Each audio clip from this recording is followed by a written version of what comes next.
In today's video, I'm going to teach you how to create and send a quote in HubSpot quickly. Whether you're a business owner or a sales professional, HubSpot can significantly streamline your workflow, and creating and sending a quote efficiently is a vital part of that process. Let's dive right in and walk through the steps you'll need to follow.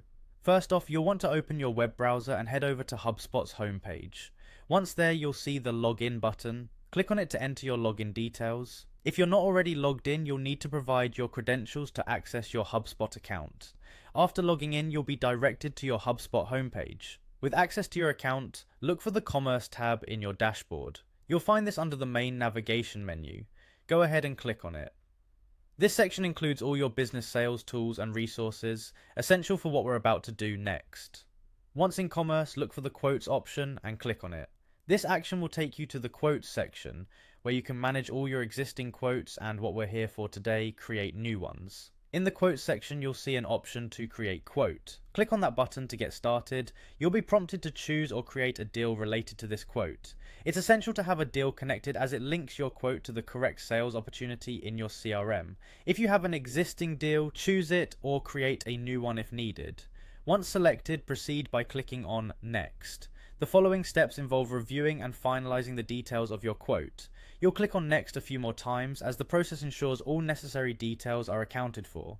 It's vital to have accurate and comprehensive information before moving forward. Next, in the product section, click on Select from the product library. This step allows you to either choose existing products or add new ones. Adding products is simple. Just follow the prompts to select the relevant items for this quote. After adding the necessary products, you'll click on Add to confirm your selections. Once your products are in place, you'll hit Next a few more times. These subsequent next steps help confirm all settings and details are correctly applied up until the final configuration. Finally, click on Create to generate your quote officially. If you followed these steps, you should see a confirmation that your quote has been successfully created, and you're now ready to send it off to potential clients or customers. And that's it. You've successfully created and prepared a quote in HubSpot, ready to be dispatched. I hope you found this walkthrough helpful and that you feel confident using HubSpot to streamline your sales quoting process. Thanks for tuning in, and don't forget to subscribe for more tips and guides.